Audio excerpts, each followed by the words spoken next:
Hey, we're Steve, And Annette, Economides from MoneySmartFamily.com. how does a single gal go from owing more than $31,000 to being debt-free in $33,000. $33,000 Wow, to be inflation. debt-free in 3 years? Yes. Yep. And she was only earning, did you know this? $26,000 as a newspaper I don't reporter. think I did know that. That is unbelievable. It is. And we're going to hear that story. It's but right impossible. now, you need to keep watching. Money Smart Family. Okay, today we're talking with Sara Wilson, a.k.a. known as our awesome budget girl. And we're going to hear her story, her debt-free story, and then talk about how she accelerated debt payoff by shopping. For groceries. But that's going to be in the next video, so Yes. keep watching. Hey, before we start, make sure you subscribe to our channel and hit the little bell for notifications so you know when we put up a new video. Hey, we met you 2 years ago at FinCon, which is where we are right now. Yes, FinCon, this is a woohoo! bloggers conference, and we met Sara, and she said that our book changed her life, which, is kind of flattering. I know that isn't the only thing that changed her life, but we've been trying to get together to do a video to bring Sara to you guys, Yes. for 2 years, and now we got an opportunity. So we're going to hear her debt story, because this debt is terrible. Yep. But what she did with debt was phenomenal. So give us your story, which I'm sure you've shared a million times already. You know what? I love to share it. And your book, America's Cheapest Family, was one of the books that I first checked out from the library Shameless plug. when I was trying to learn to cut my expenses. And it was one of a few books at the time that were just really accessible and had tips that I, as just a young single person who didn't have a huge grocery budget, could use to apply to save a little bit of money. So So you had some debt. How'd you get the debt? it was all college debt. I graduated from Mississippi University for Women in 2010, and I had about $26,000 worth of debt when I graduated. And Which is not ridiculous by you were today's average. standards. You Not were average. ridiculous. Yeah, it's not ridiculous No. by today's But standards. it's crushing. Yeah, It is. and I took a newspaper reporter's job, which paid about $25, and the government told me that I didn't have to pay anything because I made too little. Aren't they so kind? Yeah. What And didn't they tell you? And so I deferred it for like 3 years, and then I had $33,000 Oh, worth of debt. So watch No. this. The government, and this is so common among college students. I've talked to a number of them. gosh. They say, I don't have to make my payments right away. And I say, wait a second, you need to check, because what's happening is you are getting charged interest on the back end the whole time that loan is in deferral. And Yes. most Yeah. people don't know it. And I knew that they were growing. I didn't know how much. Honestly, like that giant number scared the tar out of I me. believe you. Right. And I was making so little, and it was like the government told me, like, you make too little to pay on your student loans right now. And I'm like, why wouldn't the government tell me Then anything? stop, and why would the government stop accruing interest Yeah. then? And They have so- your best interest at heart. Yeah. So it my shot up, gosh. and it was just like something that I didn't have to think about. And it's so tempting to be like, okay, I don't have to deal with it right now. Future me will deal with that. So I worked at a newspaper, and then I worked at another newspaper, and then I lost my job. Oh my gosh. Oh no. So that was like over a 2-year period after you graduated? Yeah. And so you hadn't made any payments because it was in deferral. I consolidated them all because I was getting all these bills, and I was just like scared, and I didn't know what to do, and I didn't know how to set it up, and they were all. Yeah. So the only thing I did, which was probably a good idea, though I probably lost a little in insurance rates because I was paying 7.7% on my student loans, height of the student loan interest rate bubble Yeah, right there, and I consolidated, but so it was just this one giant loan that was Okay, after me. and So I didn't when do you anything. finally the light went off, you said, this has got to stop. I've got to start doing something. You're not afraid anymore. You're gonna start taking control. What got you to that point, and how long should it have taken you to pay this stuff off? Well, you said I wasn't afraid anymore, but I actually got the kick in the butt to do it because I was terrified. So, like I said, I lost my job, and it wasn't just I had to feed myself and clothe myself and find a new job. It was that I had $33,000 worth of debt that I was going to have to do and something it with. weighed heavy. So heavy. I thought I was going to have to go like waitress, and I didn't know if I was going to be able to get a new job in journalism, and it was just terrifying, and all I could think of was this wouldn't be so bad if I didn't have $33,000 worth Right. of debt. This lazy guy over here I got to pay for, who's doing nothing, contributing nothing to my life except sucking. Yeah. So I promised myself that when I got a new job, I would figure this money thing out. Good. And that I would do whatever it took to get myself so I would never have to be that scared about being able to live again. Now, I'm a single girl. My family isn't really around, so it was all on me. There was no safety net there. It was completely up to me, whatever I had to do to survive. Right. So I got a new job. I moved to a new state, making $26,000 a year, and it was like a completely fresh start. And I got a cheap apartment. I was working as much overtime as I could. I started side hustling. I figured out how to lower my bills. So you actually shot a video right when you started that. Your first Budget Girl video, and I watched that this morning. I mean, I didn't see terror, but I saw resolve. Yes. I saw resolve. That's what I'm hearing right now. I'm gonna conquer this thing. Right. But that was a long process. It was. It's awesome to see. Because so we're gonna have a link to that in the show notes below. But even so, when you think about all of life, she did this in 3 years. Yeah. That's nothing. Original Because she projection was said so- 6. Well, wait, hold on. Your original projections? Or My the government? original projections, it would have taken me 15 to pay off on the government's plan. Right. I would still be paying for the next 7 years. I've been debt free for 2 years. But you made a plan to pay it off, and you thought you could do it in 6. Right. Okay. And that was like a hefty plan, and that was me cutting all of my expenses down to the bone as hard as I could. Cutting expenses in every part of my life and also increasing my income in every part of life. And I turned to YouTube because, like I said, I was in a new city, in a new state. I didn't know anyone. And I was so passionate about it. I was so afraid that I was going to lose my drive for it or get frustrated.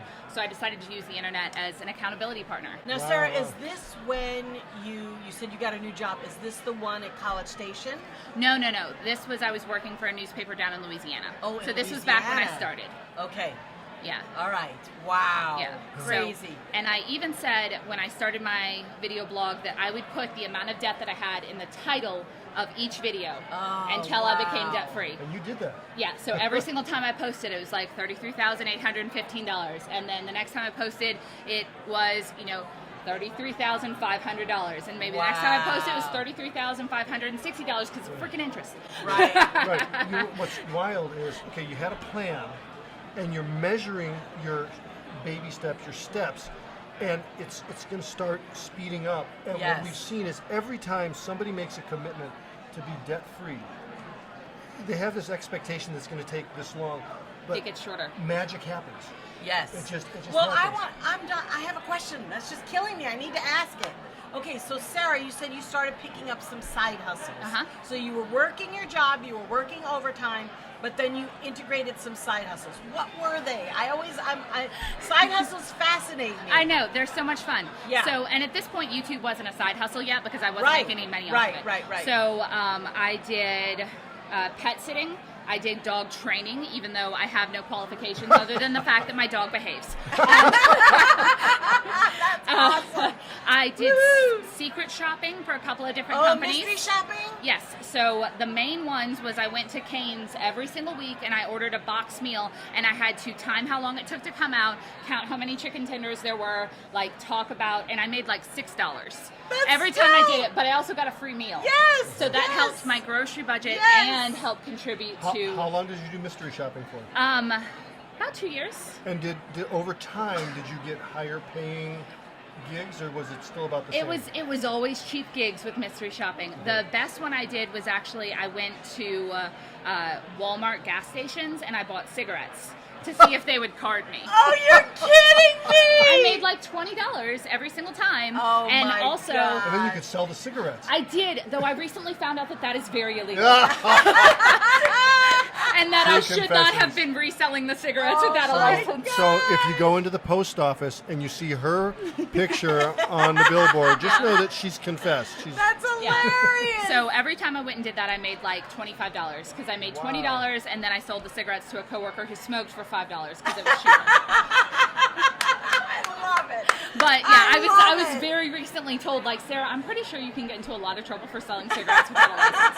And I was like, oh no. I haven't done it since. Oh, but yeah. my gosh. So one of the hardest side hustles that I did that I could actually only sustain for about 7 months was I delivered pizzas in the middle of the night. Oh. I actually worked for Hungry Howie's, so I'd go to work from like 8 a.m. to 5 or 6 p.m. I'd go home and take a nap. On the And- weekends? during the week, and then I'd take a nap, and then I'd get up at night and I'd work a 10 p.m. to 2 a.m. shift at Hungry Howie's, Sarah. delivering Hold on. pizzas. But what it is I know it's kind of goes against our philosophy of don't work that much. Oh, but that's you not were- sustainable long term. You're right. You were driven. You had a goal, and you were going after it. Mm-hmm. You were sick and tired of living this way. You're going to make a change. That's commitment. Okay. Yes. And you're going to. And what we tell people is you're going to figure out what the right balance for you is. Right. So don't. Sarah was single at the time, and right. she Yeah. had, I did have a family balance, which was a real Right. blessing. It's not that Right. you can't do Right. a debt payoff if you're single, or you can't do it if you have kids. I mean, there are pros and cons But to you each. got a balanced life, and Yes. you'll figure it out. Though you figured out a balance. Yeah, eventually. I could only do the pizza delivery for I think it was 6 or 7 months, and then it was just I wasn't getting enough sleep to function. right. And also, people don't really tip at 2 a.m., though Yeah. they should. They Yeah, should tip really. a lot at 2 a.m. Really? But yeah, I did that for a while, and it supplemented my debt payoff. And it was a season, and I don't regret it at all. Yes. I But like still you like said, pizza. not sustainable. No, not So- sustainable. But I so- tried so many different things. I made making money my hobby. Yes. How did you manage your money differently now that you're focused on paying off debt? You're budget girl, the B word. Yes. Most people look at budget as a restriction. What type of system did you use? How did it help you pay things off? So I used what's called a zero-based budget. I'm sure you're familiar with it. So what I did was I tracked every single penny that came in, Right. and I allocated it to have a mission. So I tried to keep my basic expenses, my non-variable expenses, as low as possible, and then anything that I made above that number went to debt. Okay, good. So the more I could decrease, say, my monthly grocery cost, that would immediately go to debt. So every single month I had a spreadsheet. I'm a spreadsheet girl. I'm a little bit of a nerd.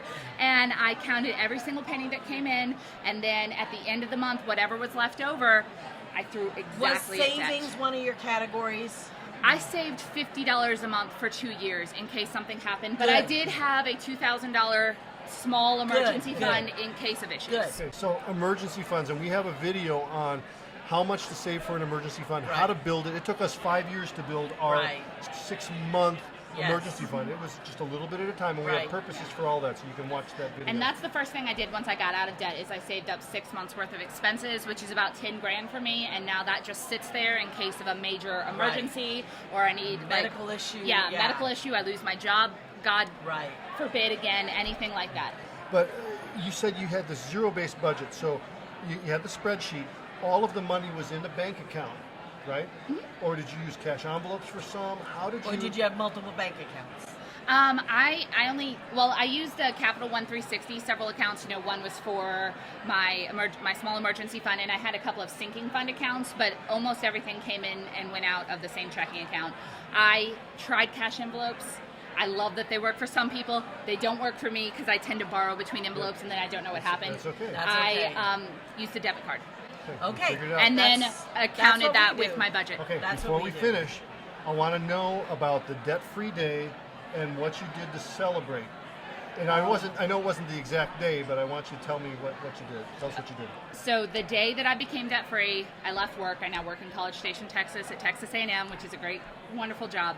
And I had a live planned for that night. So I actually got online with like all of these amazing people who supported me over the 3 years that I was getting out of debt, and I paid it off with them.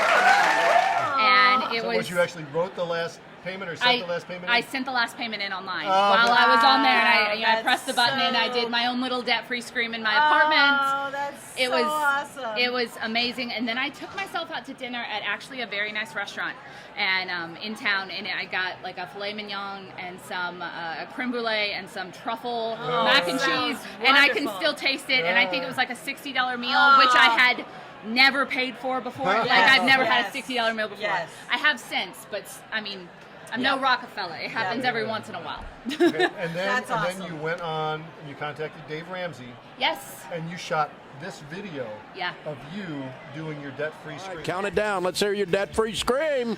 All right. Thank you so much, Dave. 3, 2, 1. I'm debt-free!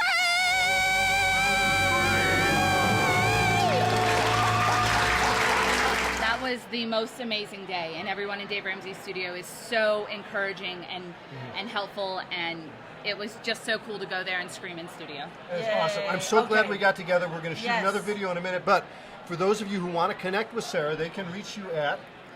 On YouTube, I'm BudgetGirl, so youtube.com/BudgetGirl, and if you'd like a copy of that budget template that I talked about, it's free on my website, gobudgetgirl.com. GoBudgetGirl.com. And we'll have all the links below Yeah. Right. this video in the box, the Right. description box. And you can find me on social media at gobudgetgirl. Okay, so if you like this video, give us a thumbs up. Leave a comment below. Are you working through debt? Are you paying things off? Are you really motivated to get that taken care of? We'd love to hear your story. And We want to root for you. Okay. I will come down to the comments of this video, and I will respond to people who maybe have questions or want to say hi. Oh, so yay! I'll be down in the comments after this Okay. post if you want to connect. and watch these playlists next.